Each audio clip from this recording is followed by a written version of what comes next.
akka hubatu godhu geggeeffamaa jira. Sunirrattuu akka hirmaattanii asumaan dhaamsa isinii dabarsuu barbaanna.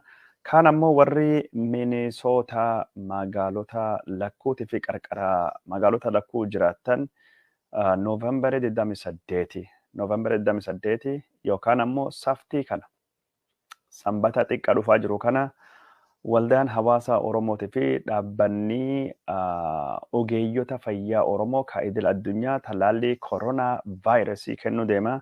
Warri talaallii koronaa vaayirasii yeroo jalqabaa yeroo tokkoffaa fi yookaan sadaffaa fi buustarii fudhataniif akkasumas ijoollee umriin 5 olii daa'ima waggaa 5 olii namni talaallii kennuu barbaadan waldaa hawaasa Oromoo Minisootatti akka dhuftanii asumaan isin affeerra odeeffannoo isaanii gara booda poosterii isaa maxxansuu deemna isin agarsiisuu deemna. Oduu biraa hedduu qabna. Waraanii kaabaa Itoophiyaatti gaggeeffamaa jiru. Itoophiyaa kaabaa eessaan bahee jira. Magaalii Dabra Birhaanii to'atamte moo hin to'atamne oduu jajjattullee akkanallee hedduu haasa'uu deemna. Walloo waan jira. Waa takka 2-3 gurra isin buusuu deemna. Walloo irraa dhufnee qarqara Finfinneettu maaltu deemaa jira ka jedhuu fi hawaasii addunyaa waan Itoophiyaa maal yaadaa jira ka jedhu oduun hedduutu jira. Gargaarsa Abiy Ahmediitii warri godhaa jiru. Abiy Ahmedii mataan isaa eessi jira waan jedhu cufaayyuu isin biraan ga'uu deemna. Isin akkuma nu daawwachuuf dhuftanii nu qoqooda faffacaasaa waliin nu gayaa isiniin jechuu barbaanna. Guyyaan har'aa Noovembar yookaan 25 waraanii Abiy Ahmedii naannoo Tigraay irrattu olaantummaa seeraa kabachiisuu fi jalqabee waggaa tokkoo fi kuno har'aa guyyaan torbaan lammaffaa dabre torbaan sadaffaatti deemutu jira. Waraan Abiy Ahmedii yoo akkamii guddate torbaan 3 keessattuu fixnaa jedhu kun waggaa tokkoo fi torbaan 3tu deemaa jira. Waraanii kun riphee loltoota naannoo Tigraay Abiy Ahmedii yoo dubbatu kanaan dura daakuu goonee daaraa bubbeen fuutee tahee jira. Warri kun walittuu dachahee bubbeen warra fuute. Warra qilleensi fuudhee bittinneesse. Ammaan duba daarallee daakullee godhuu hin dandeenyu jedhee dubbate ture. Guyyaa 4 durattuu Abiy Ahmedii waraana kaabaa kanaa humna waraanaa qofaan ittisuu hin dandeenyu ummatii bal'aan na wajjin bahee alleen biyya gadhiisee gara masara biyyaalessaa gadhiisee gara dirree waraanattu deemaa jedhee dubbate. Abiy Ahmedii namichi akka malee footoo jaalatu, ka aangoo akka malee jaalatu, gaafa ijoollummaa inni mi'a aangoo hin beekne haati isaa waggaa 7 naaraa eegde jedhu guyyaa 5f amma guyyaa 4f jedhuti. Achi buuteen isaa dhabamee jira. Abiy Ahmedii akkamiin gara murtii kana irra dhaqqabee ka jedhu opiiniyoon odeeffannoo hin qabne mala tahuu danda'uun tumtee jirti.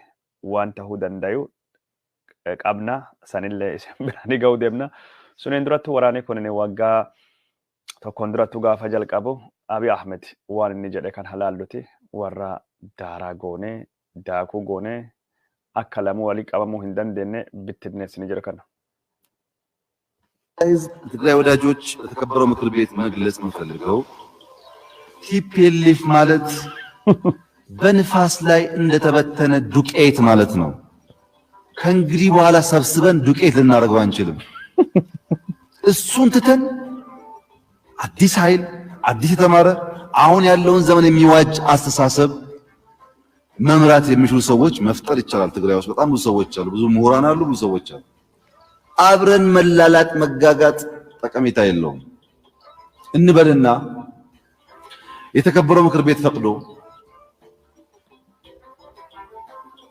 መንግስትንም እረፍ ብላችሁ እዚያ የተሸሸጉ አንዳንድ ሰዎች መጥተው መንግስት ይሁኑ ቢባል እና መቀሌ ቢመለሱ በምን አይናቸው ነው ሚዲያ ላይ ቀርበው እንደ ትናንትና መናገር የሚችሉት?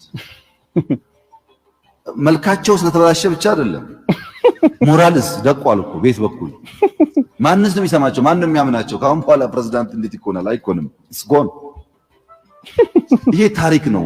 በፍጹም ብንዋጋ ባንዋጋ አይደገምም። እኔ የሚያስታውሰኝ 83 84 አካባቢ ወደ ምዕራብ ስለነበርኩኝ የሆነ ወሬ ነበር ሁሉ ጊዜ ኮሎኔል መንግስቱ ስፔሻል ስፓርታና ኤርቦርን ወታደር ይዘው ጋምቤላ ገቡ ይባላል። በቃ ሰራዊት ውስጥ ወሬ ብቻ መጡ፣ ደረሱ፣ ጋምቤላ ገቡ ይባላል። እሳቸው የሉም። እንደዚህ አይነት ፕሮፓጋንዳ ለኢትዮጵያም ለትግራይ አይጠቅም የሚያስፈልገው ጠንካራ ኃይል አውጥቶ ክልሉን አረጋግቶ ወደ ሰላም መውሰድ ነው ምክንያቱም ህዝባችን እየተጎዳ ስለሆነ አሁን wagga tokkoon durattu abiy ahmedi warana tigrahi የትግራይ ወዳጆች jedhe gaafa yaadu wanni dubbate kana fakkaata waraani dhumate jira ammaan booda wanni tokkinafne warre kana daaku goone daara bubbeen fudhatte goote walittu qabne finne amma daaralle daakulle godhu hin dandeenyu odo parlaman kunni hayyame angootu deebi'a jedhe warri kun angootu deebi'u hin danda'ani maalif jenna waan foolii warra badeef maadiyaatti fagammoojii keessa deemanii waan baasanii osoo hin taane hin jirani warri hin jirre daara daakun fuute akkamittuu angootu deebisanii jedhe abiy ahmed dubbate abiy ahmed yaada yeroo addaddattu kenne kanaani warra tigrahi barbadeessine balleessine jirra jedhe dhaadachaa ture garuu inni nu mataan isaa ammaan tana mootummaan isaa muddame daarani bubbeen fuute suni deebi'ee gurmaahee dhufe angoo isaatii fi sodaa tahee masara abiyyiitii fi sodaa tahee abiy ahmed ammaan tana achi buuteen isaa dhabamee jira abiy ahmed warra kana daaraa godhu barbadeessuu qofa odoo hin taane Itoophiyaat farsim jechaa ture Itoophiyaat farsimiin abiy ahmed jedhu sulleen ammaan tana harkattuu diigama harka bayaa jirti abiy guyyaa afuriin durattu namichi akka malee footoo jaalatu ka footoo irraa hin dhabamne waraana fi jechuun hin duula jedhe haga ammaan tana dirree waraana ka inni irratti bobba'ellee nami beekulleen hin jiru Injifanoo abiy ahmed argamsiisaa jiru qabatamaan wanni jedhamu tokkolleen hin jiru Itoophiyaan isalleen diigama karaa hawaasa dippiloomaasiitiin abiy ahmed qaanawaa salphachaa jira Itoophiyaa at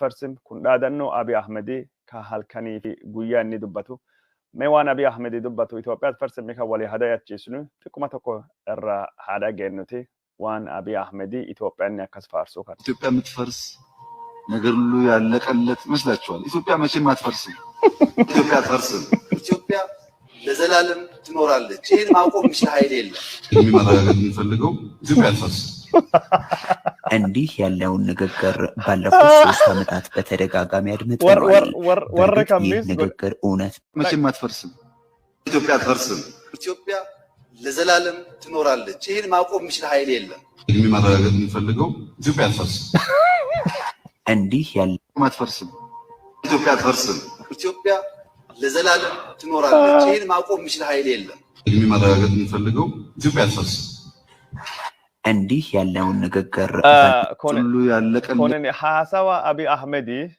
ከነምኒ ሄዱን ቤኩ ጋፉማ አቢይ አህመድ አንጎቱ ዱፈ ወንን ትዱፍ ከሳ ኢትዮጵያ አትፈርስም አይ ኢትዮጵያ እንደዚህ አትሆንም ኢትዮጵያ ማሊ ጀቻ ቱሬ አማ ኢትዮጵያን ኢሳ ኩነኒ ጋራ ዲጋሙ ዴማ ጅርት ጋራ ቢትናው ዴማ ጅርት አቢይ አህመድ ጋፋ ወራን ሱኒት ሰኔ ወሪያክ ጀዋር መሐመድ ፋቲ ሃይነምቺኩ መራታ ወራና ከነ ለኪት ዴሙ ሂንቀቡ ወራንራ ወንኑ ቡፈኑ ሂንጅሩ መንግስቱ ኃይለ ማርያም ከራሰን ዴሜ ኩፌ ወሪ ብራሌን ከራሰን ዴመኔ ኩፈኒ ሃይነምቺ ኩነኒ ማሊ ዱቢ warra duri irraa hin gallee fi Itoophiyaa gara badiitu geessaa jira jedhamee dubbatamee jira.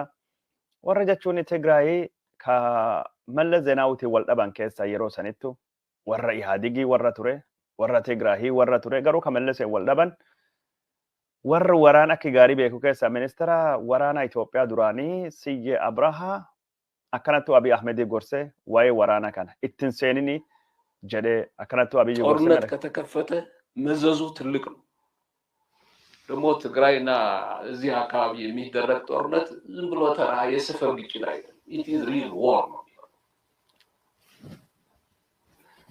የመረሳት የለበት እኔ ለማስፈራራት አይደለም የምናገረው የኢትዮጵያ ሁኔታውን እንዲያውቅ ነው እዚህ አካባቢ የሚጀመር እሳት ተራ የመንደር ተራ የአካባቢ የክልል ግጭት አይሆንም ፉል ፍሌጅ ጦርነት ነው የሚሆነው ድንበሩ አይታወቅም አገራችን ሁሉም የአካባቢ ባለጌ የሚጨማለቅባት ኮማሪ ቤት ነው የምትሆነው በሶሻል ሚዲያ ሳይሆን በከላሽን ነው እርስ በርሳችን የምንበዳደረው። በዚህ ሂደት ታንክ ቆጥሮ መድፍ ቆጥሮ አሸንፋለሁ ብሎ በዚህ እሳት በዚህ አደጋ በዚህ ክርቢት የሚጫወት ኃይል የትም ይኑር በዛ ክርቢት ራሱ የሚቃጠል ይሄ ፉከራ አይደለም። ስለ ጦርነት ካለኝ እውቀት አሁን ስላለው አካባቢያዊ ሁኔታ ካለኝ እውቀት እኛ ብዙ ጉድ ያለብን ብዙ ጠላት ያለብን ሀገር ነው። በዚህ አስቸጋሪ አካባቢ የቆም ሀገር ነው። የምንወስደው የምናደርገው በደንብ የታሰበበት መሆን አለበት። daawwattoota keenya jalatamoo fi kabajamoo kunini ka dubbachaa jiru ministeera waraanaa Itoophiyaa ka duraanii Siyyee Abrahaati. Namichi kun Mallas Zeenaawwitiin wal dhabe bara 2001 waraanaa Itoophiyaatii fi Eertiraatiin dubbatti aangoo keessa baafame. Mallasiin isaa fi warra gosisaa warra akka Tsaadiqaan faa Abbebe Takla Hayimaanoot faa warra akka Hassan Shifaa faatii Abbaay Tsahayyee faatii ari'ee namichi kun nama Abiy Ahmediitti guddoo dhiyaatu jedhama. Haga waraanaa suni warra Abiyyiitii fi warra Tigraay illee walittu araarsuu fi carraaqee ture. Garuu ammaan tana warra Tigraay isaan birattu deebi'ee jira. Waraanii garami deemuu dandaya? Badii waraanaa maali waan jedhu irrattu warra Abiy Ahmedii gorsanii lakkisii waraan kana ittiin deemini, waraan kana ittiin seenini, waraan seenuu beennaa malee keessa bahuu hin beekamu jedhee Abiy Ahmedii gorsaa ture. Abiy Ahmedii nama gos kana dhagahuu dhiisee sheekoo warra bulguu siyaasaa impaayirii Itoophiyaa ka isa marsee nama gos kana dhageeffachuu fi filate Abiy Ahmed sheekoo ዋጋባታል እለም ሌላው ዓለም ይሄን አያገኝም። ያውም ተከፍሎት እኮ አይደለም እየከፈለ የሚዋጋባት ሀገር ደሞዝ እየሰጠ የሚዋጋባት ሀገር ደም እየሰጠ የሚዋጋባት ሀገር የት ይገኛል? ከየት ነው የሚመጣው? በድንጋይ መድፍ የሚማርኩበት ሀገር ዳባት ላይ አንዲት እናት እንደዛ ብለናለች። ገበሬ እናት እዛ ማዶ ሆነው ሲተኩሱ አየኋቸው። ምን ላድርግ? ምን መሰረ የለኝ። ከዚህ በፊት መሰረት ተጠቅሜ አላውቅም። ትዝ ሲለኝ አንድ ድቡልቡል ድንጋይ ያነሳሁና ሆነ ቦታ ተደብቄ ወረወርኩት። ቦምብ የመጣባቸው መስሏቸው ወደ ኋላ ሲሸሹ ኋላ ገደል ነው። እሷ ሀገርም ታውቃለች። ገደል ግቡ። መሳሪያውን ወስጄ ለመከላከያ ሰው bada Daniel Kibrete kiya Abiy Ahmedi sheeko gos kanattu galaafate. Duri gos kana kijiba gos kana andnat deemi jedhanin duuli waraani tapha qoosaaf የት ሀገር ነው በድቡልቡል ድንጋይ ታንክ የሚማረከው መድፍ የሚማረከው? አላጎስ ከናት ወረጀቹን አርክዱዋ ጁንታ ኩዳ ሻንጄሴ አፍርተማ ቦጄሳ ያዳተኒ ዋሽንግተን ቆፋ ቢቢቢቢ ጀረት ዋሽንግተን ተሰርብሲሳ ቺንዱባቱ ጁንታኒ ራፌናም ባከ ጁንታን ጅሩቱ ጁንታ ካለራ ተርካን ፍዳተኒ ካም ቦጀኒ ገልቻን ወረጀቹን harkaan taankii qabee taankiin akka hin dhukaafamne godhe gootummaa sassan hunda yaadattanii warra gos kanattu sheekoo gos kanaatiin duri kijibaatiin Abiy Ahmed gara waraan hin taanettu geesse har'a Abiy Ahmedii waraana suni keessa bahuu wallaalee guddoo ittiin rakkatee jira jechuudha. Kana dubbachuu barbaannaa har'a addunyaa guutuun waraana ammaan tan deemaa jiru kan irrattu na gargaara na bira dhaabbadha jecha ture. Jawaar Mohammad Faati Abiy Ahmedi ittimaa turan waraanii kun nu hin baasu waraanii kun nu hin ta'u jechuudhaan gorsaa turan garuu Abiy Ahmedi nam dhaga'u hin taane. Har'a Abiy Ahmedi eessa jira?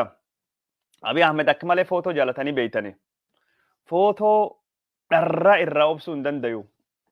Guyyaa guyyaan footoon akaasaa, footoon agadhiisaa, footoo jechuun footoo. Namnichi akkasitti footoo jaalatu waa hundaayyuu footoo malee jiruun isaa hin taane guyyaa 4 fi footoo hin kaane guyyaa 4 fi Abiy Ahmedi masaraa biyyaalessaa ka akka malee jaalatu san masaraa biyyaalessaa ka akka malee jaalatu masaraa Minilik كهارم سيفت إجولم من هاتيسا سبتنيا نقولي ساتا تاتا موتي تربفا إثيوبيا تاتا جته نادام تسن كيسا همبانو أورومون كناف مسارا جارده كجدو أبي أحمدي هر بكساني هنجرو مسارا بيا كيساتي هم ملتو أنغو مومي منسترا كأكمل جالتو موتي سبتنيا نقولي كايتين تاتي سوني بكان غايتشو هندن ديني أبي أحمدي كاميرا أكن جالتو بكا كاميرا سون هنجرو كون أبي أحمدي كيا يوني بقلتو دابو متي درامان قدان أبي أحمدي أكني بقلتو دابو وراني دابته لالا جلبي فتلا فرتو بندير فتة أكنتو بقلتو نادابا إيزيا هنام بسنو إثيوبيا زينا هجلجلوت والتا هنام بسنه فانا هنام بسنه EBC هنام بسو شوفانو كوتا نكاسا جدي dhuqqeenuuf balleessee gangalate yoo fedhe biqiltuu dhaabuu fi deemee ኢትዮጵያ ታሸንፋለች አረንጓዴ አሻራ ኢትዮጵያ ምናምን እነዚህ ልጆቿ ማሊ ጅኒ ጀደ ወንኒ ሲያሳ ጎዱ ከነ አከሲቱ ነምኒ ቢንዲርፈተ biqiltuu dhaabsisiifatu namni akkasitu biqiltuu karaa keessa deemee bishaan obaasu waa hundaaniyyuu attention seekerii namichi ta'e namichi attention fiduu hardha bakka tokkollee hin jiru waraan irrattu hirmaachaa hin jiru waraanii Abiy Ahmedii ka attentionii barbaadu fi ammooti waa hunda mo'achuu dandaya waa hunda godhuu dandaya injifannoon galaa jedhe labse Abiy Ahmedii sunni har'a jechuun achi buute isa nami beekuu hin jiru warri Tigraahii ijoollee qoosaa godhanii Abiy Ahmedii yoo dirree waraanaa jiraate bakki inni jiru namni nutti hime jennaan nu miiliyoonii 11 kennina maallaqa inni miiliyoonii 10 warra juntaa bakka jiru nutti himee jedhu 11 kennina Abiy Ahmedii qabuufiyyuu nuu tola nuus barbaaduuf lafa miila fardanitti deemna inni nu dhufe jennaan bakki inni jiruttuu qabne የምርከኞች ሰላምታ qophii jechuun Tigraay televizyinii qophii tokko bantee jirti. Booji'amtoota Abiy Ahmedii booji'anii ammaan ta'aa warri baay'atee fi warri isaaniitiif dhaamsa akka dabarsan. Qophiin sun duri yaadattan taatan qophii filannoo sirbaa qophii jedhamu tokkotu jira.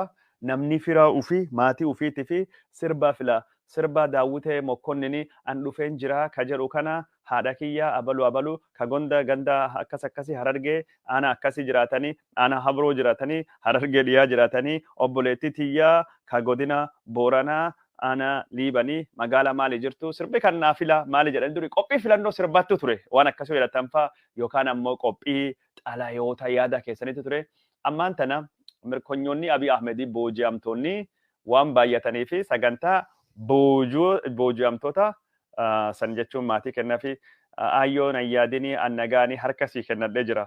Ayyoo tiyyaa an fayyaa qaba juntaani nama nyaatu bineensi jedhamsuun inni nyaata naa kennaa jira na booji'ee bishaan kodda isaa keessa na obaasee jira an waan tokko hin jiru ijoolleen Oromoo akka kiyya dhuftanii wallaalanii hinduulina jedhanii mirkanyoota salaamtadhanii qophii warri jechuun booji'amtoota nagaa dhaamusan irrattu Abiy Ahmedii eegachaa jira jedhanii itti qoosaa jiranii guyyaan har'a afurii haga Abiy Ahmedii waraana duulaa jedhee deemee dirree waraanaa kan inni irrattu argate tokkollee hin beeknu tokkollee quba hin qabnu jechuudhani warri Tigraahii akkasittuu itti qoosaa jira bakka Abiy Ahmedii jiru nu waayimaniitii jedhe Staaliin Gabrasillaasee Abiy Ahmed eessatti akka duule nami beeku hin jiru jedhe eenyu ka jedhe sun Geetaachoo Raddaati karaa kanaanii oduu akkasittu ta'aa jira. Oduu biraatiin pirezidaantiin naannoo Tigraahii du'ee jira yookaan ajjeefamee jira ka jedhamu footoo tokko gadhiisanii jiranii warri naannoo Tigraahii warri garii footoon kun dulla challe jechaa jiranii hin beeknu footoon harri gadhiifame kunini ambaasaadara biyya Ingilizaa ka magaalaa Finfinnee wajjin pirezidaantiin naannoo Tigraahii wal argee wal dubbatee jira jechuudhanii footoo gos kana arginee jirra. Kunini pirezidaantii Tigraahii Dr. Dabratsiyoon Gabramikaaleeti ijjeesne jirra jedha mootummaan Abiy Ahmedii karaa jechuun warra feesbuukiitiin inni kaffalaa jiru karaa miidiyaa hawaasaatiin inni kaffalaa jiru karaa ergamtoota isaatiin tarkaanfiin irratti fudhatamee laayimmallee sedawal maali jecha haasawaa jiranii akka hin deebine goonee jirra ijjeesne jirra jedhanii gara biraatiin ammoo embaasii warra Tigraahii dhiifama embaasii warra Ingilizaa ka Finfinnee jiru irrattu hiriiratu gaggeeffamaa jira suuraa suni itti deebinee isin agarsiisuu deemna. Abiy Ahmed namtichi akka malee footoo jaalatu footoon anaa lubbu ka jedhu Abiy Ahmed mul'achuun argamuun anaa lubbuudha ka jedhu ani mootii ta'uu fedhee hin taane raaga jirutti guutamee raaga jirutti guutamee ka jedhu haga ammaan tana achi buuteen isaa nami beeku hin jiru. Abiy Ahmedii biyyoota Arabaa, biyyoota akka Chaayinaa, biyya akka Somaalii irra waraana guuzaa daboo yaammatee warra Tigraay irratti duulee injifannoo watakkaa hin finne. Biyya Abiy Ahmedii akka malee gargaaraa jirtu keessaa tokkini Imaaraatii Arabaa biyya jechuun magaalii isii Abu Dhabiitii fi Dubaay keessattuu argamanii mootiin Imaaraatii Abiy Ahmedii akka malee gargaaraa meeshaa dhiyeessaa fi jira jechuudhaanii Aljaziiranii gabaasa hojjetee jira. Gabaasa Aljaziiraan hojjete kana mee isin agarsiifnuti. Mootiin Imaaraatii Arabaa yookaan ammoo biyyittii the United Arab Emirates jedhamtu Abiy Ahmedii waraanan gargaaraa jiraachuun mirkanaa'ee jira. Gabaasa suni kunoo kana itti dhiyaadha.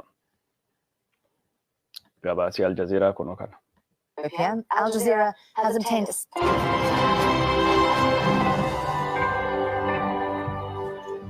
we begin with breaking news from Ethiopia. Al Jazeera has obtained satellite images that show the United Arab Emirates is providing military support to the Ethiopian army.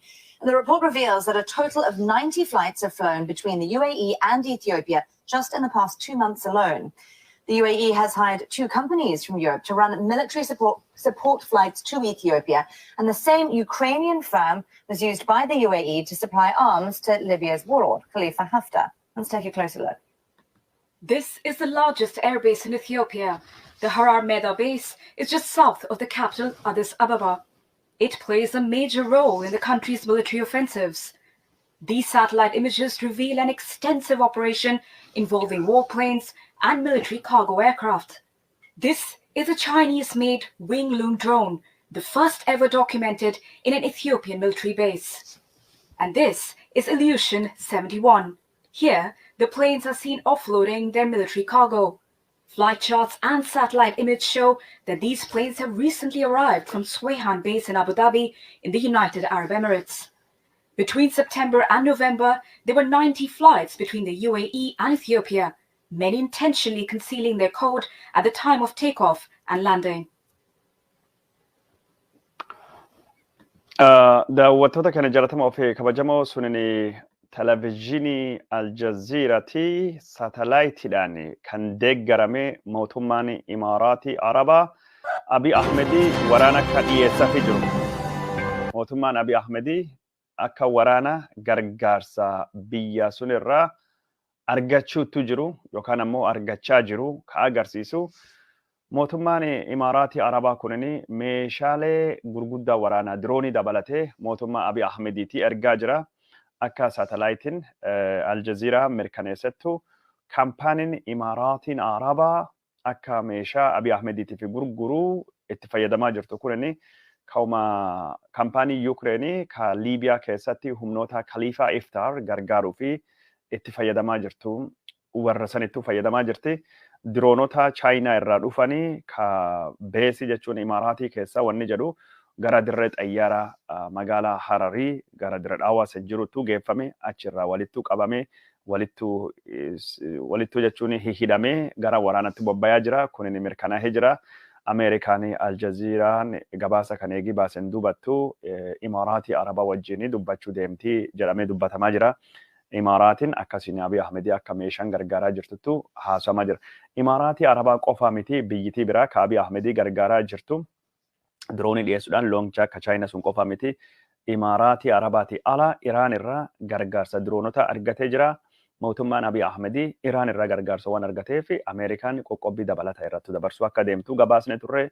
Iraan qoqqobbii Ameerikaa jala waan jirtuu fi meeshaa waraanaa qawwee Iraan irraa bitu, Iraanitti gurguru, teekinooloojii gosa kamiyyuu Iraan irraa fudhachuu yookaan Iraaniif kennuun yakka mootummaan Ameerikaa adabu waan taateef mootummaan Abiy Ahmed illeen adabamuu deema. Gara biraatiin ammoo Bayraktaarri ka jedhamanii diroonota ammayyaa mootummaan Abiy Ahmedii Turkii irraa bitate diroonota 19 bite Addis Waazemaan akka gabaasetti Addis Admaasis gabaasee jira. 19 keessa 6 kanaan dura mootummaan Abiy Ahmedii itti fayyadamaa ture. Haa ta'uutii malee warri diroonota sun itti fayyadamanii leenjiin marsaa jalqabaa ka isaan biyya Turkii dhaqanii fudhatanii gahaa waan hin taane fi leenjii dabalata akka argatanii fi Turkii dhaqamee dhufanii achiin dubattu leenjiin sun kennamee fi diroononni 19 Itoophiyaan eebbittee yeroo ammaan tana Itoophiyaa keessa jiranii garuu leenjiin warra IT Itoophiyaatiif kenname kunin ga'aa waan hin taane fi diroonota Turkii irraa mootummaan Itoophiyaa bite itti fayyadamuu sirriitu hin dandeenye jedhama. Yoo garii sadarkaa diroona sanii jechuun balalii gubbaattu rakkoonni saatalaayitii, rakkoonni taargeetii sirriitti beekuu dadhabuu, rakkoonni jechuun warri diroonii kana lafirra taahee hojjechiisu yookaan ammoo opereetu godhu haala jechuun diroonii kan ittiin to'achuu beekuu hubachuu dadhabu rakkoo gurguddaa akka ta'ee fi kanaafuu dirree waraana irrattu jijjiirama guddaa akka fiduu hin dandeenyetu dubbatamaa jira. Diroononni kunniin hedduun isaanii sababa kanarraa kan ka'e taargeetii isaanii akka malee dhabaa jiranii maal jennaan diroononni kunniin akka malee samii keessa ol waan fagaataniif akka warri Tigraay hin rukutne meeshaa waraanaa kaayisan achirra dhukaasanii rookeetonni yookaan ammoo bombii warri achirra buuse bakka ummatii qubatu bakka manneen barnumsaa yookaan ammoo masaajida bataskaana bakka namni guddaan qubatuttu irra buudhanii collateral damage guddaa dhaqqabsee jira. Collateral damage jechuun xiyyeeffannaa isaatii ala bahee warra biraa miidhaa jechuudha. Diroonota kan naannoo Amaaraa biraa keessattuu akka hin fayyadamne godhamee jira. Bakka Oromoo fi Affarii qubatu qofattuu fayyadama. Naannoo Amaaraa keessatti uummata nagayaa hedduu fixee dirooniin naannoon Amaaraa uummatii baay'ee walitti dhiyaatee waan qubatu taatee fi dirooniin kun akka hin fayyadamne dhowwamee jira ministeera waraanaatiin. Garuu naannoo Oromiyaa keessatti diroonii kana godina Oromiyaa Kamisee keessatti akka fedhe fayyadamaa jiranii torbaanuma kan keessattuu haleella dirooniitiin dhaqqabsanii yoo akkamee xiqqaate nama 71 godina Kamisee qofa keessattuu ijjeessanii jiranii haala gos kanaatiin dirooniin kunniin haleellaa dhaqqabsaa jira. Haala gos kanaatiin dirooniin kunniin hojii irra oolaa jira. Mootummaan Abiy Ahmed warra Affariitii fi Oromoo lubbuu isaaniirra dantaa hin qabu. Haala gos kanaa keessattuu Abiy Ahmed bakkuma dhokatirra dhokatee diroonii kana darbachiisaa jira. Bombiin kun ammoo uummata nagaa irratti miidhaa guddoo dhaqqabsaa jira. Kan eegi jenneen dubattuu gara Walloo waraanii deemaa jiru maal fakkaataa akka jiru watakka lama haa dubbadhuuti. Walloon har'allee naga qabdii dirree Wallootti waraanii geggeeffamaa jiru hin jiru. Daangaa Walloo karaa afraanunu kaaba kibba baha dhiha waraanii homaatu hin jiru. Haleella diroonii kakalee geggeeffame malee ammaan tana ijoolleen Walloo karaa kibbaatiin karaa Dabra Birhaanii jiranii gara jechuun kaabatiin ammoo karaa baateetiin waraanii ol fagaatee garuma Affarii deemaa jira. Waraanii achi odoo jechaa jirru baay'ee dhaabatee jira garuu humnoonni Abiy Ahmediitii fi Liyyuu Haayiliin faffaca'ee baqachaa jira. Liyyuu Haayiliin Affarii ofirratti duubattu deebi'aa jiranii. Kanaafuu baateen nagaa qabdii har'allee mirkaneeffannee jirra. Kamiseenis nagaa qabdii har'allee mirkaneeffannee jira. Waraanii achiin geggeeffamaa jiru hin jiru garuu qaala'insi jireenya hamaatu jira. Neetwoorkii fi elektirikiin maalii watakkallee hin jiru. Kanattu jira gara suniini Kamiseen godini Kamisee kunini maqaa isaa geeddaratee jira. Godina adda tahee dhaabbatee jira. Akka dhiyoo isinittu himnee Tigraahimi televezyiinii Tigraay irratti yoo dhageettan taate hoggansa haarawaa muudatee jira. Hoggansi haarawaa kunini warri qabsaa'otaa keessaa bayanii hoggansi haarawaa muudatee magaalotis sadarkaa isaaniitti bulcha magaalaa dhaabachuu deemanii aanalelleen caasaa hoggansa haarawaa diriirfachuu deemanii Walloon guutumaa guututtu bilisoomtee jirti. Maqaan godina kanalleen ammaan duuba Oromiyaa Kaabaa jedhama. Sameen Oromiyaa Zoon yookaan ammoo godina Oromiyaa Kaabaa jedhamee beekamaa malee godina Kamisee godina akkasii jedhamee hin beekamu. Maali jennaan kunini hawwii bara dheeraa harmee Oromiyaa aayyoo Oromiyaa irraa handhuraa Walloon qabduu kakutee nuquqqaalan sirna nafxanyaa cunqursan sirna nafxanyaa caphee waan jiruufi Walloon haadha Oromiyaattu deebitee jirti. Handhurii haadhaaf ilmi waliif fidu kunini waan deebi'ee karaatti deebi'ee sirratee ijaarameef Walloon qaama Oromiyaa taati. Ammaan booda qaama Oromiyaa taana yookaan of dandeenya of bulchinaa malee Walloon godina addaa yookaan godina Amaaraa taate hin bultu waan jedhuun maqaan kun jijjiiramee jira. Sameen Walloo Zoon yookaan ammoo Oromiyaa Zoon. Maali Zoon odoo hin taane godina Oromiyaati. Godinni Oromiyaa kunini maappii qaba, kaartaa qaba. Akka ilmaan Walloo kun barbaadanitti gaafa haalii mijate Walloon guutuun haga raayyaa haga Tigraahii ka jirtu Oromiyaa jalattu deebi'uu deemte. Fedhii warraa san, hawwii warraa san. Kunin Oromiyaa jalattu deebi'anii yookaan naannoo mataa ofii taa'an yoo Oromooleen hin barbaanne. Ijoolleen Walloo murannoo warri qabu gos kana fakkaataa jechuudha. karaa kanaan kanattuu jira. Waa'ee wallootii fi waan agoo xiqqoo irra deebinee gara booda dubbanna. Agoollee naannoo dhaabachaa jirti. Sunillee irra deebinee waan dubbannu waan taateef suniin durattuu Abiy Ahmedii duqee tareegnaachoo ka jedhu daara botoroo goone yookaan ammoo dhadhaa ibiddi bu'ee goone junta barbadeessinee daara goone daakuu qilleensi fudhate walitti deebi'ee daakuu ta'uyyuu hin dandayu. Maal jennaan qilleensi gara inni fudhatetti hin deemnamuu hin beeku. Akkuma aaraa bittinnaahee ka jedhu sunitti wal qabate Abiy Ahmedii akkas footoo jalatu ka duratti sin garsiifne Abiy Ahmedii ka akka malee arga jaalatu aangoo sasallee dhabee jira. Abiy Ahmedii eessa jiraanii warra OPDO'tiifillee hibboo guddaa tahee jira. Hibboo guddaa tayaa jira. OPDO'n akkanattu boboohuu malee OPDO'n akkanattu wanni jechuu malee waa takka godhaa hin turre garuu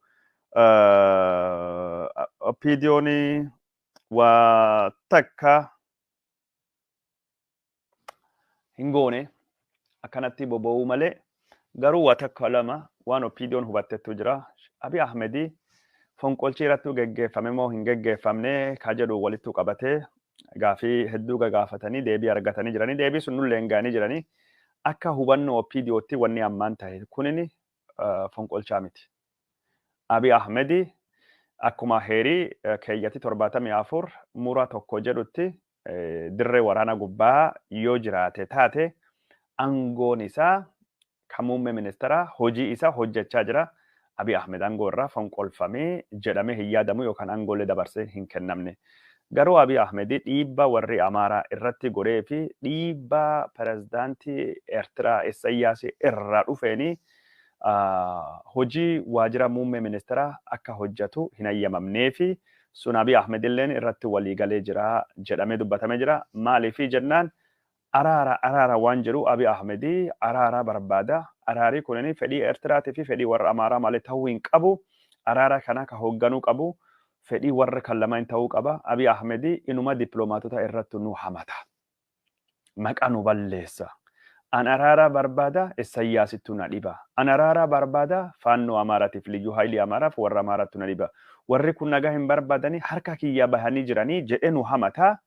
Jedhanii waan himataniif Abiy Ahmedii bakka araara dippiloomaatota qunnamuu bakka akkasii kanarraa akka inni ka'u.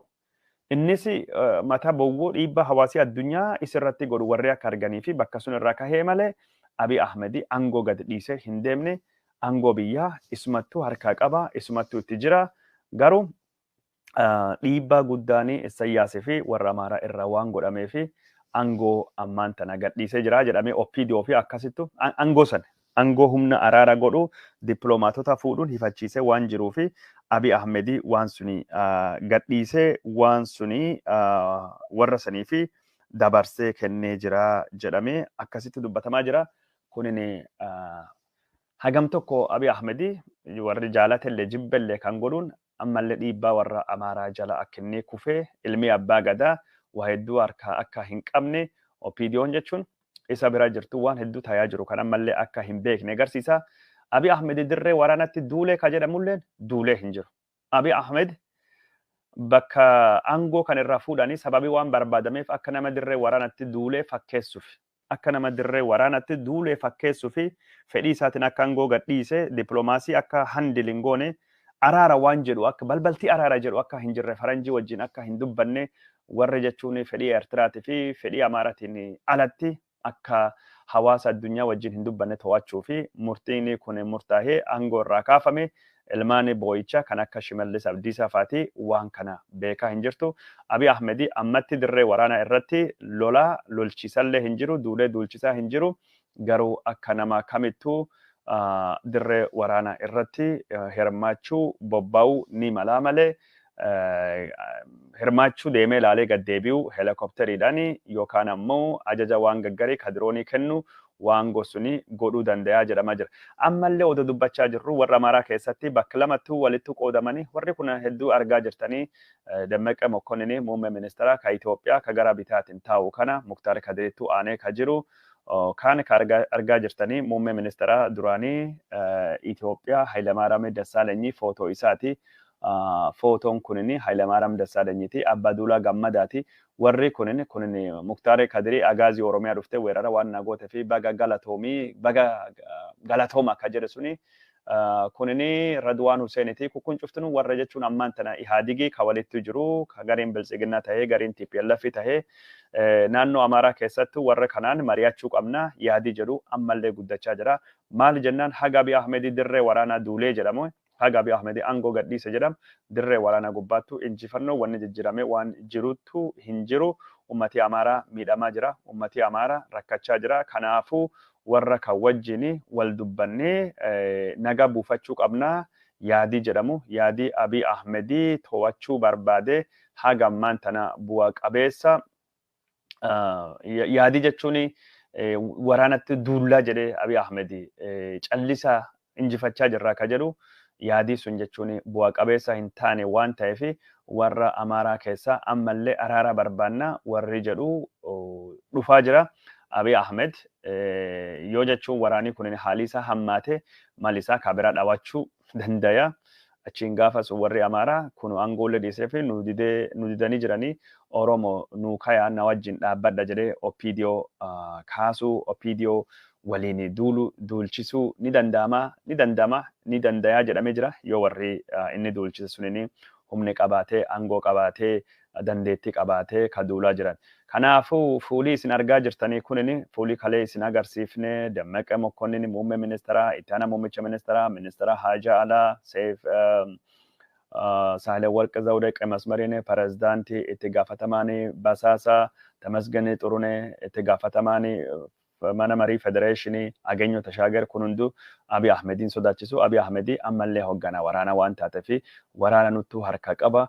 Waraana jechuun Abiyyiitu harka qaba. Abiy hojiirra jira. Dhiibba dippiloomaasiitii fi karaa moggaattuu dhiibamee malee jedhanii warri OPDO akkasittuu dhiyeessaa jiranii akkasitti dubbachaa jiranii odeeffannoon kun warra tasgabbeessuu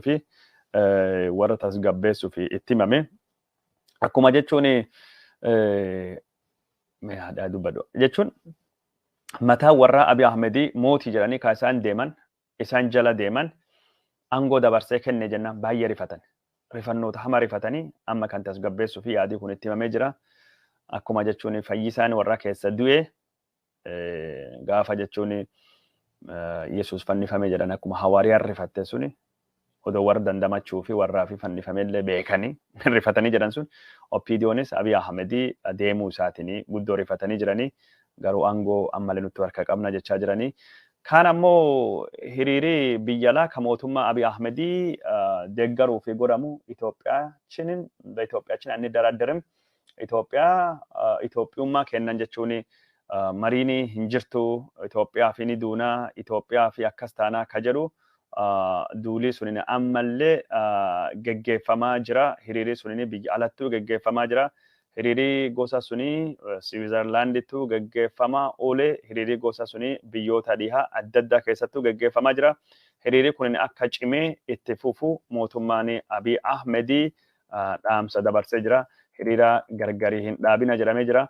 Hiriirii wanni godhame kun wanni nama ajaa'ibu tokkini.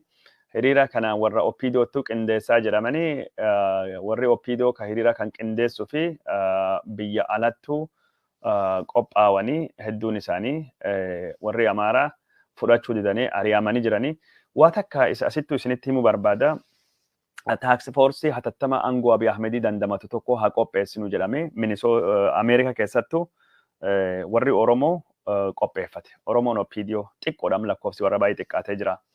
Qopheessanii mormii sanii taaksii foorsii sanii achiin dubattuu karaa ministeera Haajaa Alaa Dammaqee Mokkoniitiin to'atamuu waan qabuu fi wanni karaa embaasiitiin dhufe jedhamee warra Oromoo ka OPDO ka qopheesse ijoollee amma DC jirtu maqaa isaanii hin dha'u piroofaayilii warra waliin kaasuu fi warri qopheesse warri Amaaraa akka hoogganu godhame ijoolleen hedduun mufattee walgahii keessa baate. Walgahii OPDO ka biyya alaa Amaaraatti Waashingten DC'ttu hooggana.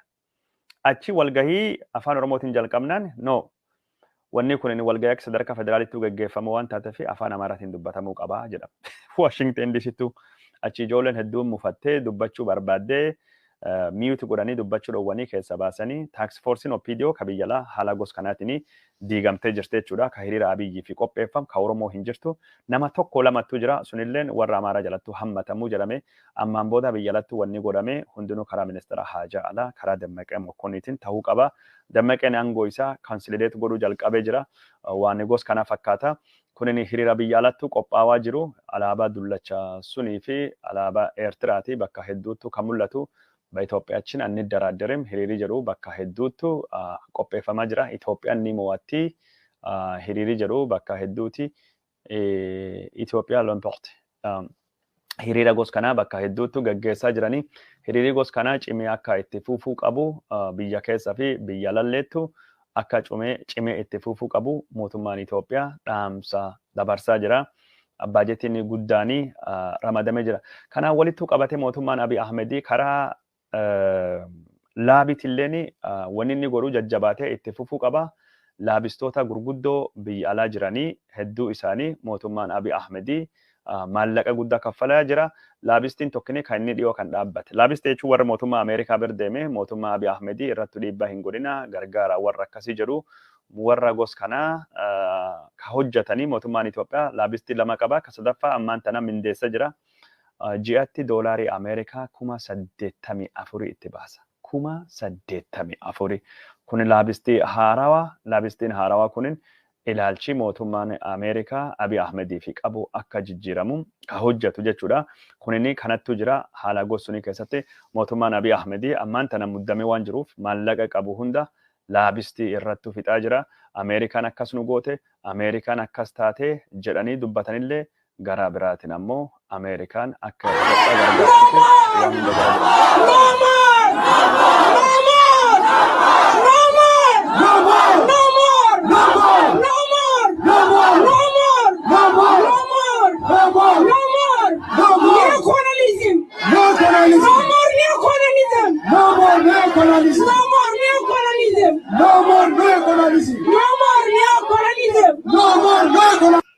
daawwattoota keenya jalatamoo fi kabajamoo kunin hiriira magaalaa Jineevaa keessattuu gaggeeffame. Jineevaan magaalaa biyya Switzerland, Swiss keessa jirtu teessoo dippiloomaatotaati.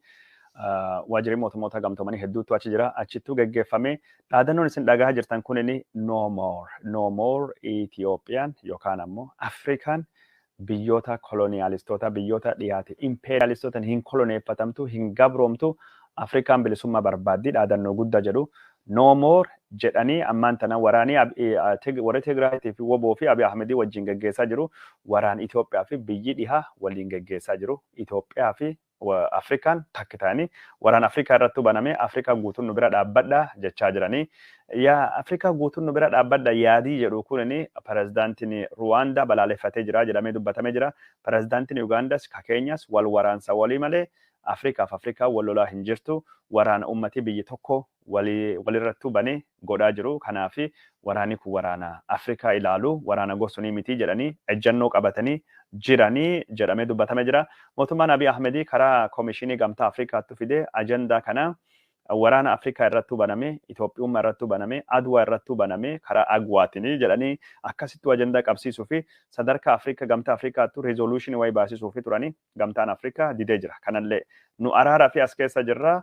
Olusegun Obasanjo ergine araara buusuu fi carraaqaa jirra. Gama tokko yookaan saayidii tokko qabannee wanni nu godhuu deemnu araarii odoo godhaa jirru mootummaa Abiy Ahmedii irratti koloniyaalistoonni waraana banan jennee wanni nu goonuu hin jirru. Kanaafuu ilaalcha gos kana hin fudhannu. Ilaalchi gos kana dharaa sobaa jechuudhaani mootummaan Abiy Ahmedii waraana kana waraana Afrikaa fakkeessuu fi waraana Afrikaa godhuu fi wanni inni godhe fashalaahee jira. Wanni inni godhe sunini dhara tahee jira, didamee jira jechuudha. Abiy Ahmedii haala gos kanaatiin waraanii isaa sunini irra fashalaahee jira. Inumayyuu ummata biyya ofii biyya alaa Eertiraanii weerarsiisee jira jedhame haala gos kanaatiin Abiy Ahmedii qeeqama waraana kana hatattaman akka inni dhaabuu qabu warana ummata sarrattu bane kana Abiy Ahmedi fi warri wallolaa jiran hatattaman akka dhaabuu qabanii hogganaanii dhaabbata mootummoota gamtoomanii Antonio Guterres gaafatee jira. Hatattaman dhaaba jedhee kalee dubbatee miidiyaan addunyaa wal harka fuudhee dhimma suni gabaasaa jiranii. Waraanii kunini hatattamanii akka dhaabbatu hidhamtoonni siyaasaa man hidhaa jiran cuftunuu akka bayanii mootummaan ce'umsaa Itoophiyaa fi akka dhaabbatu mootummaan ce'umsaa jijahaa fi turu ka biyya Itoophiyaa ceesisuu akka dhaabbatu dhaabbanni kafaa'oo gaafatee jira. Dhaabbanni kafaa'oo ka Profeesar Mararaa Guddinaa hogganu dhaabbanni kunini mootummaan Itoophiyaa hatattamaanii hidhamtoota siyaasaa akka inni gadhiisu hatattamaanii marii biyyaalessaa akka jalqabu hatattamaan mootummaan ce'umsaa akka dhaabbatu hatattamaanii gargaarsi namooma ummata beelawaa akka dhaqqabu mootummaan ejjannoo gosa kanaa dabarsee jira. Dhaabbanni kun jechuun ejjannoo gosa kana dabarsee jira. Kunin jechuun mootummaa Itoophiyaa irra deebiin gosa kamii akka kennamuu fi wanni beekamu hin jiru. Haala gosa kanaatiin wanni gosa kana deemaa jira jechuudha. Daawwattoota kan jalatamoo fi kabajamoo hiriirii jechuun Abiy Ahmedii deeggaruu fi biyya alattuu geggeeffamaa jiru, biyya keessattuu geggeeffamaa jiru. Mootummaan Abiy Ahmedii cimee akka itti fufu akka barbaadu dubbatamaa jira. Suuraaleen hiriira ka biyya keessaa fi biyya alaa irra dhufaa jiranii kan fakkaatanii no more ka jedhu kunin haashtaagii mata duree warra guddaadha. Deebine hin gabroomnu Afrikaan hin gabroomtu jedhanii alaabaa warri qabatee ittiin deemu agartan alaabaa dullacha sirna duriiti alaabaa Eertiraati alaabaan isaan ittiin deemaa jiranii fakkeessaaf illee alaabaa ammaan tana kana namni qabatullee hin argamu. Itoophiyaan Abiy Ahmedii Itoophiyaa dullatti sirna nafxanyaa jaalattuu jedhame akkasittuu ragaani agarsiisaa jirra. Ummati Eertiraatii fi Itoophiyaa gamtaan akka hiriira waliin bahuuni waan jajjabeeffamuu jedhee Ministeerri Haajaa Alaa Eertiraa ibsi baasee jira. Ministeerri Haajaa Alaa Eertiraa Abiy Ahmedii muummichi ministeera Itoophiyaa Noobeelii nagaya argatee jedhamee haasamu kulleen jedhamuu hin qabu. Addunyaan muummichi ministeera Noobeelii argate waraana banee jedhanii Noobeelii Abiy Ahmedii kan qoosaa ittiin godhanii Noobeelii wanni jedhu kunin waan kijibaati. Akka inni junta irratti waraan hin banne jalqabaayyuu waan kennameefi Noobeelii irra haajaa hin qabnu.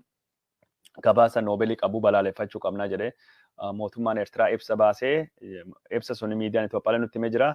Abiy Ahmedii ka bakki inni dhokatee hin beekne ከኖቤል ኢትዮጵያውነት ይበልጥብኛል ኖቤል ኢትዮጵያቱ ናጫላ በኢትዮጵያ ሉዓላዊነት አልደራደርም ጀዴ ሚዲያን ኢትዮጵያ ወዲሱን ለቀባቴ ባሴ ጅራ አቢይ አህመድ አቺ ቡቴ ሰነሚ አርግን ጅሩ ገሩ ኢትዮጵያውማ ኖቤል ናጫልቲ ኖቤል ከሰን ሂምበርባዱ ጀዴ ጅራ አቢይ አህመድ አከስ ጀዴ ጅራ ጀራሜ ከናንዱራቱ ከኖቤል የኢትዮጵያ እናቶች ምርቃት ይበልጥብኛል ጀዴ ዱበተ ቱር በዳሳ ኖቤል ጫላ ኤቢ ሀዋን ኢትዮጵያቱ ፋይዳና ቀባ እረቦና ቀባ sanii fi gatii kennaa jedhee dubbatee jira. Hiriira kan keessan agarsiisaa jiruu fi alaabaan Itoophiyaa bakka tokkolleetti alaabaan federeeshinii kan ammaan tana hin jiru cuftinuyyuu alaabaa sirna duriiti. Haala gos kanaatiin jechuun deeggarsi Abiy Ahmedii geggeeffamaa jedhamu ka biyya alaa deemaa jira. Daawwattoota keenya jalatamoo fi kabajamoo waan nu daawwachaa jirtanii fi nu hordofaa jirtaniif hedduu isin galateeffannaa. Sagantaa keenya akkana qoqqoodanii faffacaastanii waan waliin nu gayaa jirtaniif illee galata guddaa nu bira qabdanii kan eegii jennee isin biraan geenne dubattuu mootummaan Chaayinaa nu deeggaree jira jedha oduun har'a Itoophiyaan baastee guddoon tokkini mootummaan Chaayinaa tiwiitii nu godhee weerara jechuun Itoophiyaa irratti geggeeffamaa jiru Chaayinaan dura dhaabbattee jirti jedhanii gara biraatiin ammoo Chaayinaan dura dhaabbachuu qofa osoo hin taane Finfinnee keessattuu har'a hiriiri banamee jira. Hiriiri baname kunini embaasii Ameerikaatii fi embaasii Ingilizaa fuuldurattuu geggeeffame warri mootummaa Abiy Ahmedii deeggaranii yaadii isaanii bakka lamattuu waan qoqqoodame wal dhabe fakkaatanii embaasii Ameerikaa fuuldurattuu hiriirii qophaa'ee sunini balbala embaasii cabsuu fi yaaliin godhame kunini gaarii miti. Bara 1979 barattoonni Iraan Tahiraanitti ka argamu embaasii Ameerikaa cabsanii hariiroon Ameerikaatii fi hariiroon Iraanii barsuun irra kaatee hammaattee Iraan haqsuun irra qoqqobbii jal jirti nagaalleen waraanne guddachuu hin dandeenye Itoophiyaallee karaa sunitti geessuu danda'a waan ta'eefi karaa kanatti deemuu hin qabnu karaa kanatti deemuun balaa guddoo qabdi jechuudhanii embaasii Ameerikaa durattuu hiriirii godhamu kagos kamiyyuu balbala Ameerikaa cabsuu yookaan ammoo Ameerikaa tarkaanfii irratti fudhannaa jedhamee wanni geggeeffamu faayidaa hin qabu ofirraa haa qusannuti ofirraa haa eegnuti waan jedhamu yaadii bakka lamattuu qoodame yaadii gos kanaa dhiyaachaa jira jechuudha. Haala gos kana keessattuu embaasii Ameerikaa durattuu hiriirri godhamaa jiru akkasitti deemaa jira. Mee oduu embaasii Ameerikaa sunillee alaaballee waan hedduutu jira. Isin agarsiisuu deemna biyyooti hedduun hariiroo Itoophiyaa wajjin uumanii Itoophiyaa gargaaruu deemanii Itoophiyaa waraana injifachuu deemti ka jedhu akkuma jirutu tahee Itoophiyaan mootummaa Ameerikaatii fi akeekkachiisa kennitee jirti jedha የፌዴሪ መንግስት ኮሚኒኬሽን mootummaan Ameerikaa juntaa deeggaraa oduu Itoophiyaa diddiiguu dhiyeessaa jira jechuudhani Ameerikaan badii kanirraa akka of eegdu mootummaan Ameerikaatii fi mootummaan Itoophiyaa dhaamsa dabarsee jira jedha har'a jechuun Itoophiyaa Broadcast Corporation Ameerikaan gargaarsa jechuun namooma akka meeshaa waraanaatti fayyadamaa jirti juntaa hojii yoo raaramtaan malee gargaarsa isinii hin kennu jechaa jirti kunillee fudhatama hin qabu jechuudhaan akkasii dubbachaa jiranii gara biraatiin ammoo dippiloomaatota Ayerlaandii keessa kalee afur ari'ee jira mootummaan Itoophiyaa Ameerikaallee akka ari'uu dhiibbaan godhamaa jira garuu dippiloomaatota Ameerikaa ari'uun Ameerikaa wajjin hariiroo qabnu hammeessa jechuudhaani bakki kanattu yaadii bakka lamattu qoodamee jira yaada gos kanattu jira. Waan nu daawwattanii fi hedduu isin galateeffannaa tamsaasii kennanii qophiin isin biraanii gahaa jirru akkuma itti fufettu jira amma dhimma kennatti deemnee waan kennatti xiqqoo xiyyeeffannee waan kenna ka haasofnuti kufaatii mootummaa Abiy Ahmedii ka karaa dirree waraanaa irraa haasofnee dubbannee jirra hidhamtoota siyaasaa manidhaa jiran keessa wanni dhagahamaa jiru maaltu jira ka jedhu odeeffannoon tokko lamini ka haasamaa jiru odeeffannoo dogongoraa tokko lamattu jira haasirreessuniiti. Mana hidhaa ka jiru dubbi himaanii waraana bilisummaa Oromoo ka dubbi himaanii abaa'oo haa jedhuti. Adda bilisummaa Oromoo battee urgeessa ajjeefamee jira jechuudhaani oduun kalee miidiyaa hawaasummaa gubbaatti odeeffame bombiin darbatame battee urgeessa ajjeefamee jira odeeffannoon sun dhara battee urgeessa waa takka hin taane bombiin darbatamelleen ajjeechan jedhamelleen hin jiru odeeffannoo kana ka dhiyeesse simbirtuu miidiyaan jechuun tafarii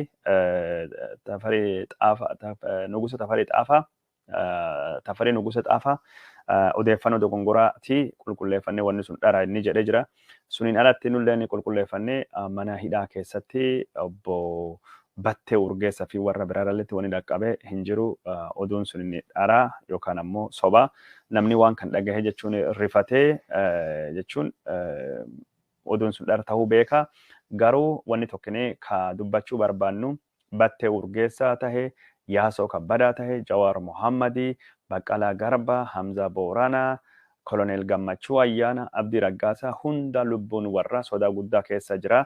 Angoo warri ammaan tana qabate kanaaf xanyaa kunini warraa fi ciisanii bulaa hin jiranii Oromoon ija warra kanirraa buqqifachuu hin qabu warra kan eeggachuu qaba qeerroo fi qarreen Oromiyaa keessattuu ka'ee warra kanaa fi irkoo akka tahe waan mormii sochii godhamuu qabu hundaanuu warra kan wajjin akka jiru qeerroo fi qarreen garsiisuu qaba jedhamee dubbatamaa jira. Oduun battee urgeessa jeefamee jettu sun dharallee taatu garuu lubbuun warra yeroo hundaayyuu soda guddaa keessa jirti. Warri Amaaraa ka ammaan tana mootummaa Itoophiyaa guutumaa guututti dhuunfatanii ka basaasaa dhuunfatanii waraana keessattuu dhageettii qaban hedduun isaanii hammeenya hedduu warra Oromoo kanaaf yaadaa jiranii hidhamtoota siyaasaa Oromoo kanaaf sadarkaa addunyaalletti hiriira gargari hin cinne qopheessuudhaan hiriira gurguddoo qopheessuudhaan akka warra Tigraay akka warri Amaaraa Abiy Ahmedii fi godhaa jiru kan Oromoon godhuu qabdi hawaasi addunyaa Itoophiyaan diigamaa jirti jedhamee ammaan tana gara mariitu akka deemam dhiibbaa godhaa jiranii sagalee Oromoo dhagahuu qaban. Waan isin hin dhageenye hedduu dhagaa jirra mootummaan Ameerikaa yeroo jalqabaatiif hawaasa Oromoo keessa jijjiranii ka Ameerikaa jijjiran kana bilbilee waggaa gaafachuu jalqabee jira. Ministeerri Haajaa Alaa Oromoon eessa jirti? Yaadii warra maal fakkaata? Hoggansi warra maal fakkaata? Gaafii warra maal fakkaata? Durii xiyyeeffannaa kennaa hin turre. Tigree fi warra Amaaraa qofa ka isaan irra haasawan jechuu warra biyyi. Ammaan ta'e waan Oromoolee beekuu baranii yeroo addunyaan si dhageettutti yeroo addunyaan gurra sii bantee jirtutti dhukkubni koronaa vaayirasii illee haga tokko to'amee tallaalliin kennamaa jiru kanatti ijoolleen Washington DC eessa jirtanii New Yorkitti warri hiriirba sun eessa jira? Warri alaabaa Itoophiyaa Londonitti buuse sun Shukrii Jamaal faati dubartoonni Oromoo ka London suni warri Faransaahii warri jechuun embaasii Itoophiyaa ka biyya Berliin keessattuu jira. Baayir Minshen keessattuu marsanii jiran sun eessa jiran? Ammaan tana wayita isaan hiriira bahuu qaban. Hiriira konkolaataan haa taatu, miilaan haa taatu, karaa danda'ame hundaan iyyuu bakka addunyaan gurra bantee si dhageettutti, bakka addunyaan ija bantee si daawwattutti yeroon kunin yeroo hiriira dhageessisuu qabanii, yeroon kunin yeroo hiriira geggeessuu qaban jechuudha. Hiriiri baay'ee barbaachisaadha. Oromoo biyya keessaa fi biyya alaa waan godhuu dandeenyu hagoo nuti ammaan tana oduu odeessuu, oduu dhagahuu, wahaasahuu, gungumuu, wal hamachuu, ta Oromoo rabbittuu hin feene akkas taanee jenne abdii kutannee harka marannee hidhii xuuxannee taa'uu qofa osoo hin taane waan godhuu dandeenyu, waan hojjechuu dandeenyu godhuudha. Sun keessaa tokkini har'a duula Tiwiiteriitu hidhamtoota siyaasatii fi geggeeffamaa jira. Urgent Twitter campaign free all Oromo political prisoners. Hidhamtoota siyaasa Oromoo hunda hiika jechuudhaani duulii Tiwiiterii geggeeffamaa jira. Duula Tiwiiterii kanarrattu hirmaachuun akka malee barbaachisaadha. Torbaan kanaa fi torbaan dhufu hiriirii hedduun labsamaa jira. Duula Tiwiiterii kanarrattu hirmaadhaa. Tiwiiterii banadhaa. Tiwiiterii keessanii itti fayyadamaa. Jawaar Mohammediiti tuwiitii godhuuni, Baqqalaa Garbaati godhuuni, Hamza Booranaati godhuuni, Batte Urgeessaati godhuuni, Kolonel Gammachuu Ayyaanaa, Abdii Raggaasatiif Yaasoo Kabbada warra hidhamee ka maqaa nu beennuu fi hin beekne cufaayyuu godhuuni dirqama isin qabdanii. Kanaaf ammoo maallaqa takka hin baastanii moobaayilii keessan laaptooppii keessan irraa gootanii qophaa'ee jira. Achi deema duula Tiwiiterii kana irrattu hirmaadha. Duula Tiwiiterii kana godhuu dandeettanii godha. Waan godhuu dandeettanii akka gootanii asumaan isinitti himna. Guyyaan har'a namii hedduuni Thanksgivingidha. Boqonnaa qaba. Har'a jalqabee Noovembar 25 sababii isan dhiyeessan hin jiru. Hojii qaba. Konkolaataa oofaa, taaksii oofaa, Uber oofaa, biiroo deemaa, ijoollee man barumsaatii geessa, ijoollee man barumsaatii fuudha. Riippoortii akkasii har'a boqonnaa qabdan waan taateef ammaan tana waan godhuu dandeettanii duula Tiwiiterii kana irrattu hirmaadha godha isiniin jechuu barbaada. Linkii duula Tiwiiterii kan anilleen isinii qooduu deema. Duula Tiwiiterii kana yoo isin biraan geenne please waan dandeettanii godha. Akka malee haalii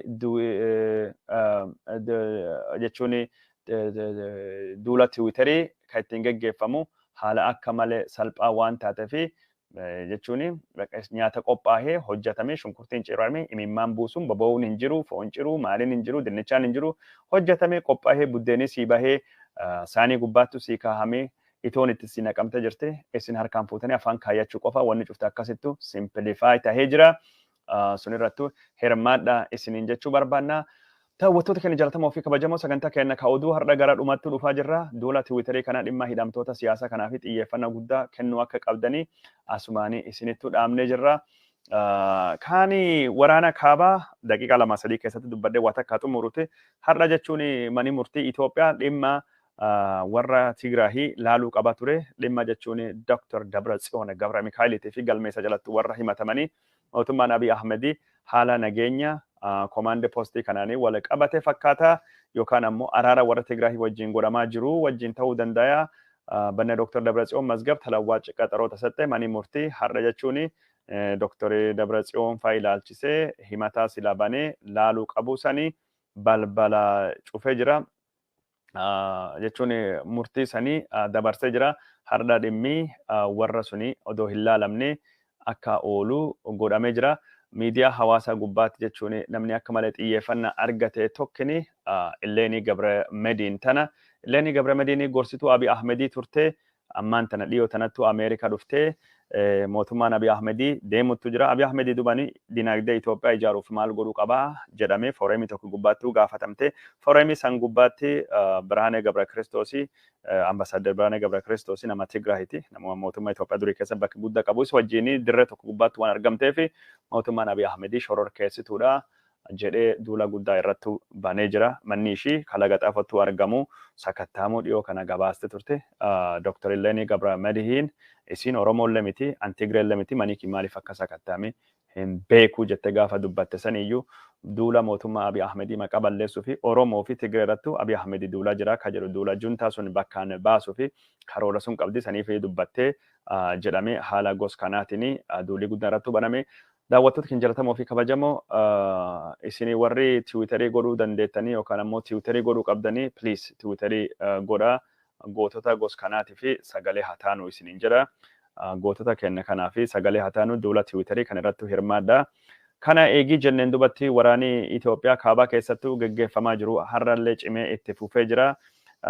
Akkuma kalee galgala isinii gabaasee kalee fi guyyaa dheengadda walumaa galattu aanalee shawaa kaabaa sadii warri Tigraahii to'achuu gabaasne turre har'a ammoo aanaa dabalataa tokko ka magaalaa shawaa kaabaa aanaa godina shawaa kaabaa to'atanii jiranii walumaa galatti torbaan kan keessa aanaalee afurii to'annoo jala galchanii jiranii waraanii kunin yeroo kamiyyuu caalaa gara Dabra Birhaanittu dhiyaachaa jira mootummoonni hedduun ammaan tanallee lammiileen keessanii garasittuu akka hin deemne hin dhufne jedhanii dhaamsa dabarsaa jiranii haala gosuniitiin jira dirree kaabatiin waraana geggeeffamaa jiruuni walittuu qabatee waraanii jechuun agoo injifannoo guddaa argatee jira mootummaa Abiy Ahmedii irrattu mootummaa Abiy Ahmedii gubbaattu injifannoo argatee warra weeraraa fi dhufe ka Amaaraa humnoonni agoo ofirraa deebisaa akka jiranii dubbatamaa jira.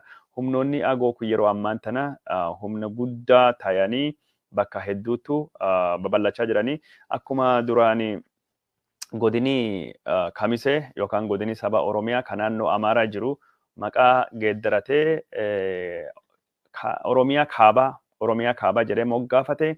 Naannoon agoolleen dhaabachuu deemti. Naannoon agoolleen dhaabattee mootummaa godina naannoo agoo hundeeffachuu deemti. Kana ka dubbate dhaabbata adda bilisummaa agooti. Adda bilisummaa agoo Ameerikaatti dubbii himaa moggaafatee jira. Dubbii himaa warraa kun jechuun yoo miidiyaa irratti dhufee kanaan dura yeroo hedduu haasawee ture yoo sayyadattan taate bara 2019 koronaan durattu namni kun jechuun amma Alamaayyoti dubbii himaa godhatee jira. Mootummaa agoo dhaabachuu fi agoon qaroomaa fi seenaa isii ka jala hatame deeffachuu fi qophii jirti jedhee odeessanii nu mirkaneessee jira.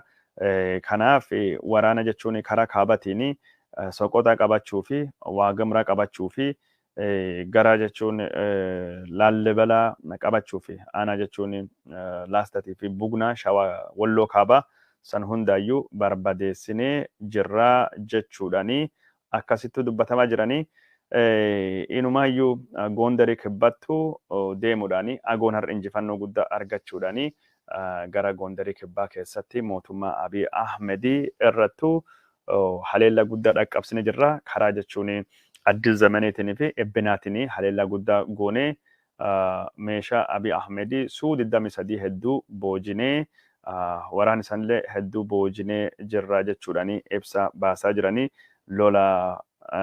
lola kana jechuun waraanni Tigraahii ibsa baasanii Tigraa intercept irratti oduu jira tokkoma isin agarsiisuti waan sun hundaayyuu mataa walitti nuu qaba waan taateef waan hagammaan tana dubbanne waan warri jedhee kana waan mataa walitti nuu qabuu fi oduu suniin sagantaa kennaa ka hardhaa xumuruu barbaanna. Kan ammoo warri ayyaana wanni kabajdan Thanksgiving baga ittiin isin gahee jechuu barbaanna. Garuu tiwiitii hin dagatina. Ayyaana Thanksgiving tarkiillee wayillee nyaachaa waan gootanii godhaa. Thanksgiving hardhaa kunini duula tiwiitarii keessattuu akka hirmaattanii carraa isinii banuu qaba. Maal jennaan hojii waan hin jirree fi duula tiwiitarii keessattuu hirmaadhaa isin jechuu barbaada. Oduun kun karaa televizyiinillee dhiyaatee jira. ጀግናው የትግራይ ሰራዊትና አገው ሰራዊት ግስጋሴን ለማደናቀፍ የሞከረው ፋሽስት አቢይ አህመድ እኩይ ህልምና ሴራ በዋግምራ ሰቆጣ ከተማና በላሊበላ አካባቢ ለመቆጣጠር ከደቡብ ጎንደርና ጎጃም ኃይል ያሰባሰባቸው ከ20 ሺህ በላይ ሚሊሻዎች ሙሉ በሙሉ እንዲበታተን አድርጎታል። ወራኒ አቢይ አህመድ ከለቲ ሰዲኒ ወራን ጉዳ ከኒ ባኔስኒ ትምነቱ ረ ከራ ጎንደሪ ካባቲኒ አቺኒ ወልዲያ ፊ ዋግምራ ፊ ላሊበላ ቀባቸው ፊ ቀበነ ጅራ ጀራኒ ኦሎላ ኦዴሳ ጀራኒ ከራ ብራት ነሞ ከራ አፋሪቲኒ ካነሞ ከራ ወሎቲኒ ሐሰዋ ቱሬ አመዱሊ ኩኑንዱኑዩ ዋኒ ህምል ኮፍኔ ፈካታ liyyuu haayiliin Amaaraa miidhaan irratti nudhaqabee nama 1,552 ijjeesne 1,143 madeessine nama 61 boojinee jirra. Meeshaalee sasalphaa qawwee waan akka laashiifaa jechuudha. 500 oli boojinee jirra jedhanii dubbatanii jiranii. Oduu injifannoo gurguddoo warraa afaan Tigireenyaatii fi Amaariffaatiin bahe kana televizyiinii warra Halaagos kanaatiin dhiyeessaa ture. Kunin jechuun televizyiinii naannoo Tigraay jechuudha. Meexiqoo haadha geeffannu. የፋሽስት አብይ አህመድ ቡድን እኩይ ህልምና ሴራ አንግቦ የሰራዊታችንን ጉዞ ለማደናቀፍ የዋግ ኽምራ ከተማ የሆነችውን ሰቆጣና የላሊበላ አካባቢን ለመቆጣጠር ከደቡብ ጎንደርና ጎጃም በኃይል ያሰባሰባቸው 20 ሺህ የሚበልጡ ያጠራቀማቸው ሚሊሻዎች ጀግናው ሰራዊታችን በከፍተኛ ጥበብና ጀግንነት ሙሉ ለሙሉ እንዲበታተኑ አደረጋቸው። በቀውዝ አቅጣጫ የገሰገሰው ሰራዊታችን ከደቡብ ጎንደርና ጎጃም የተሰባሰበውን ግዙፍ የሚሊሻ ኃይልና የሚኒሊክ ብርጌድ አንድ ሻለቃ ልዩ ኃይል በመደምሰስና በመበታተን 1500 daawwattoota keenya jalatamoo fi kabajamoo kunanii oduu injifannoo warri Tigraayitii fi warri Agoo waliin labsatanii Tigraayii televizyiinii Tigraay irrattuu addii bilisummaa Agoo naannoo labsachuu akka deemu dubbatee jira. Akkasumas dubbii himaa Ameerikaa obbo Amma Alamaayyoo Teksaasii jiraata Houston isa muudatee jira. Karaa sunittuu jira addii bilisummaa Agoo kunini humnoota Tigraayitii fi waraana bilisummaa Oromootii fi cunqurfamoota hunda wajjin hojjannaa jechaa jiranii. Garaa biraatiin warri Tigraayii duula gara magaalaa Dabra Birhaan magaalaa guddittii Shawaa Kaabattuu dhiyeessaa jiru. Geggeessaa jiranii cimsanii itti fufanii jiranii. Kanaan walittu qabatee waa takka wanni ani jechuu barbaadu ummatii Oromoo Karrayyuu juntaa irratti duulaa jira ka jedhamu maddeen kennine Karrayyuu irraa odeeffannoo nu biraan gaayanii oduun Addisuu Araggaafaati barreessaa jiran kunin oduu kijjibaatii jechaa jiranii. Ummatii Karrayyuu yeroo ammaan tana warra jechuun Addisuu Araggaafaa kana warra jechuun biltsiginnaa kana hin beekaa biltsiginnaa kana jabeessee ofirraa eegaa. Biltsiginnaa kana jabeessee dura dhaabbata. Biltsiginnaan warri kunini akkuma ummata jechuun walloo nutti kahuu deemaa sodaa jedhuun ammaan tana achitti dhufaa jiranii. Dhugumaan warri wallootii fi warri wanni kun wal fakkaata waan baay'een warri Karrayyuu kun wal fakkaata. Namni lammaffaan wallootti aanee Asaaminoo Tsiggeefaa Abberee Addaamuu fajalattu miidhame. Lafi isaanii akka malkaa Jiloo fadhaban. Malkaan Jiloo ammaan tana jechuun bakka guddaa investimentii Amaaraati. Malkaan Jilootii fi Qorkeen faati. Lafaa kan hundaayyuu warra weerare hin beekan. Warra irratti deeffachuu fedhan odoo dubbachaa jirru waraanii kunini ka Amaaraa ammaan tanallee daangaa sanitti bu'ee lafa walloo kana lafa fantaallee lafa ituun irra qubattu ana fantaallee ituu fi Karrayyuun irra qubattu lafa kan hunda fudhachaa jira. Ummatii Oromoo ka Karrayyuu qaama waliin dhaabbatu hin beeka. Warri kun gootota ummata lolaati. Biltsiginnaan ololaa kijibaa fi oofaa ummanni keenya akka hin dagatamne miidiyaan keenya irratti xiyyeeffatee nu hojjechuu qabaa jedhanii jiranii. Kana jechuu barbaanna oduun jechuun Karrayyuun biltsiginnaa wajjin jira jedhu kijiba walloollee waliin jira jechuudhani alamuu simee ummata walitti buusisee baasisee dubbii hagam odoo oofaa jiru dhumirratti jechuun walloon akka biltsiginnaa wajjin hin jirre mitiyyuu. Biltsiginnaa cunqursaa jettee beektee qabsooftee jalaa bilisa of baastee argitanii jirtanii. Kana jenna duula Tiwiiterii irrattu hirmaadhaa. Tiwiitii godhaa ammumaan tanaayyuu deema. Duula Tiwiiterii irrattu hirmaadhaa isiniin jechuu barbaanna.